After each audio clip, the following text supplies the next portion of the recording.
If you feel like you always live inside your head and your brain never turns off, this video is for you.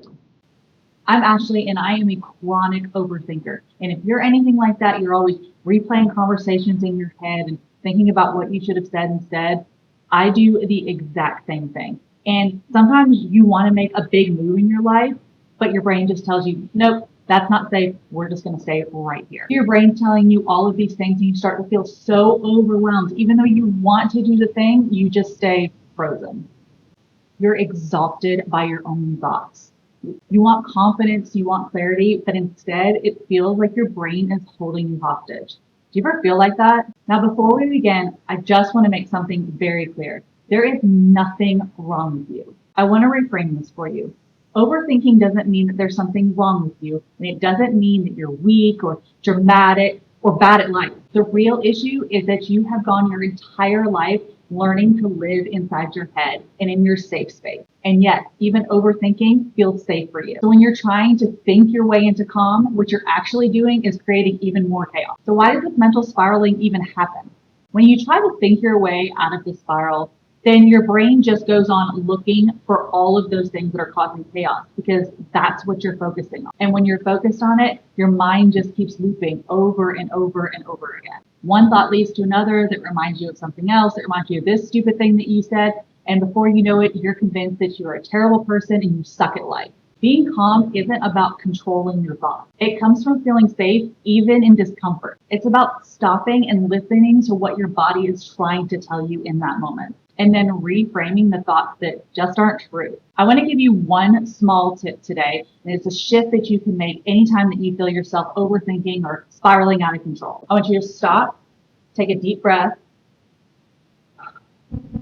and ask yourself, why am I feeling this way? Don't try and change it. Don't try and overcome it. Just notice what your body is trying to tell you. Just that pause can kind of calm you down and take your emotions down a notch so you can think a little bit clearer what your next move is. And you might not have a clear answer, and that's okay. But this pause allows your nervous system to stop focusing on the chaos that's going on inside your brain. And instead, it brings you back to the present.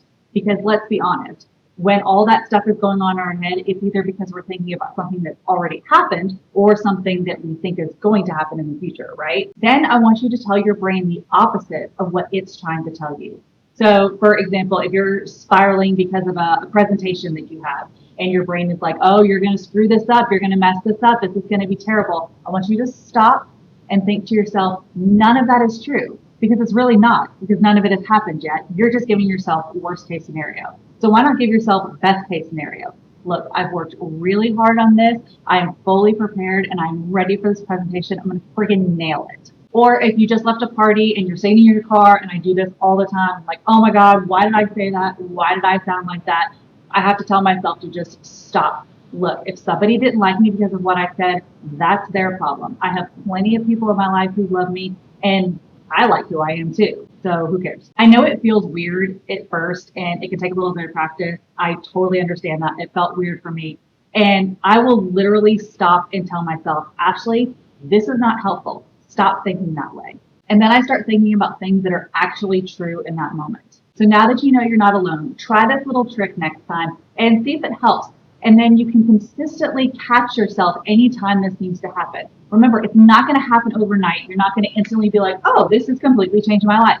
But over time, you'll start to notice that you do it without even thinking about it. Consistency is the name of the game. I've been at this for like 6 years now, and I still have to stop and tell myself, hey, chill the F out. If this video helped in any way or made you feel understood, then you should check out my free guide, 7 Ways to a Glow Up. Because it's not about becoming a brand new person overnight. It's about small, consistent, daily habits. It's about starting your day with calm before you let the world in. I'll link it below if you want to take that next step. I hope this helps you begin learning how to listen to yourself again so you can stop living constantly in your head.